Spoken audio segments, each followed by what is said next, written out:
बेरोजगार सेना मध्य प्रदेश में लड़ेगी चुनाव। नमस्कार, आप देख रहे हैं एमपी न्यूज। आपके साथ मैं हूं नम्रता बुंदेला। एमपी न्यूज के खास कार्यक्रम में आपका स्वागत है।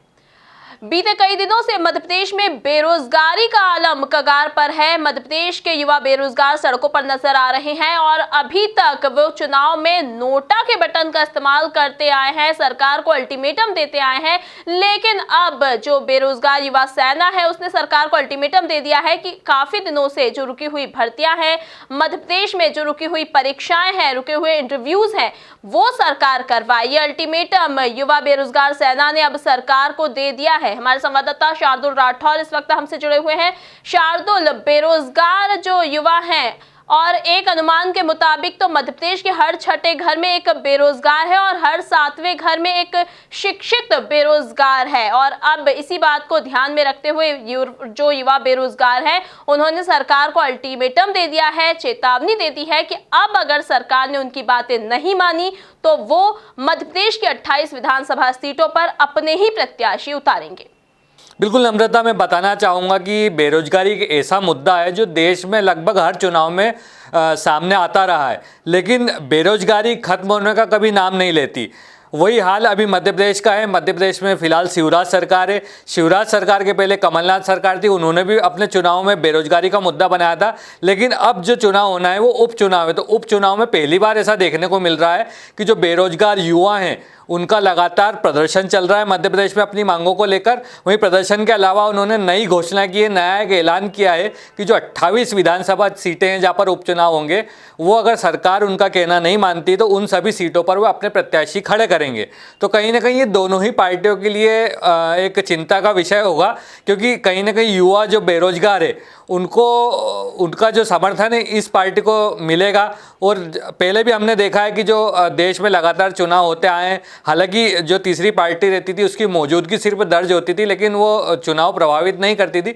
लेकिन देखने को ये मिलेगा कि जब कम वोटों के अंतर से कोई पार्टी चुनाव जीतती है तो उसको नुकसान जो उठाना पड़ता है वो इस तरह के तीसरे जो खेमा रहता है, तीसरा मोर्चा रहता है, उससे उठाना पड़ता है। तो मध्य प्रदेश में अभी फिलहाल देखा जाए तो उपचुनाव को देखते हुए युवा बेरोजगार लगातार प्रोटेस्ट कर रहे हैं, लगातार प्रदर्शन कर रहे हैं, आंदोलन के जरिए नौकरी की मांग कर रहे हैं।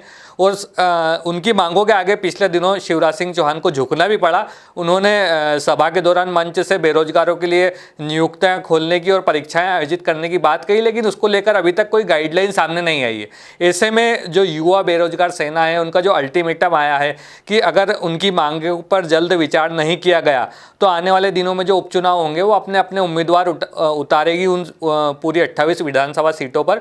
तो कहीं ना कहीं उनका जो टारगेट है वो जो शिवराज सरकार है उनके ऊपर है। और शिवराज सरकार को अगर जल्द फैसला लिया नहीं जाता सरकार द्वारा युवाओं को नौकरी देने का, युवाओं की परीक्षाएं आयोजित करने का, तो सरकार को इस तरह का सामना करना पड़ सकता है।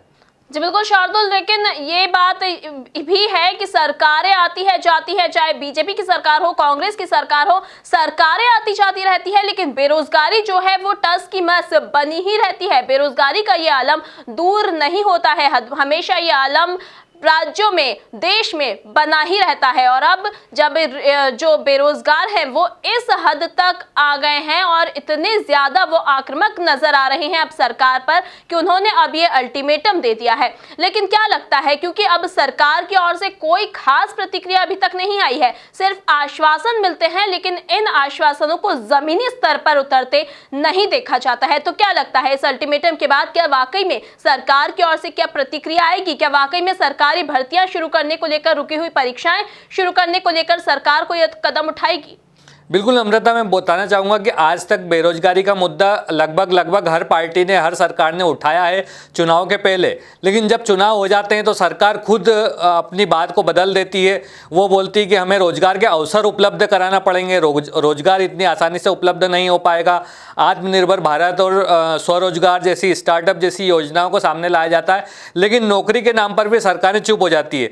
देखने में आया है कि पिछले कई वर्षों से देश में जब जब भी चुनाव में बेरोजगारी बेरोजगारी ऐसा मुद्दा रहता है जो चुनाव में लगभग रहता है चुनावी एजेंडे में, और दोनों ही पार्टियां इस एजेंडे को अपनी जो घोषणा पत्र है उसमें शामिल करती है। तो ये जो एजेंडा है हमेशा शामिल रहता है, लेकिन आज तक देखने में ये आया कि बेरोजगारी हमेशा बढ़ी है, घटी नहीं है। इसका जो मुख्य कारण ये है कि सरकार के पास रोजगार उपलब्ध कराने के संसाधन नहीं है। दूसरी तरफ संसाधन है, आज कई अगर हम सरकारी वैकेंसियों की, सरकारी नौकरी की बात करें तो कई ऐसे पद हैं जो खाली पड़े हैं, लेकिन सरकार किन्हीं कारणों से उन पदों को सामने नहीं लाती है, पदों के लिए परीक्षाएं आयोजित नहीं कराती है। वहीं सरकार कभी कभी बोलती है कि हमारे पास जो रोजगार है, रोजगार में नौकरियां देने के लिए पैसा नहीं है। तो ऐसी परिस्थितियां जब बनती है तो कहीं ना कहीं रोजगार के अवसर से युवा वंचित रह जाता है, उसकी उम्र निकल जाती है और वो कहीं ना कहीं बेरोजगार रह जाता है।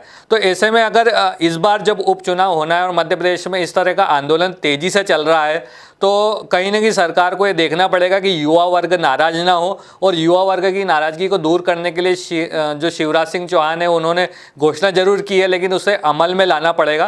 नहीं तो कहीं अगर जो युवा बेरोजगार संघ है उन्होंने अपने प्रत्याशियों को चुनाव मैदान में उतारा तो इसका खामियाजा बीजेपी को ही भुगतना पड़ सकता है। जी बिल्कुल, तो इस बार तो युवा बेरोजगार सेना ने ये ठान लिया है कि इस बार ना बीजेपी ना कांग्रेस, ये अब स्वयं होगा अपना ही प्रत्याशी। अब देखने वाली बात होगी कि बेरोजगार सेना द्वारा दिया गया ये अल्टीमेटम सरकार पर क्या असर डालता है। क्या वाकई में सरकार की ओर से कोई प्रतिक्रिया सामने आती है? बेरोजगारी को दूर करने के लिए अब सरकार क्या कदम उठाती है, और युवा बेरोजगार सेना द्वारा दिए गए इस अल्टीमेटम का सरकार किस तरह से जवाब देती है, ये देखने वाली बात होगी। ताजा तरीन खबरों के लिए आप बने रहिए हमारे साथ, देखते रहिए एमपी न्यूज। नमस्कार।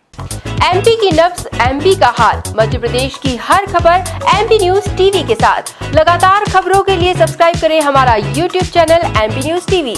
लेटेस्ट अपडेट्स के लिए बेल आइकन दबाना जरा भी न भूलें।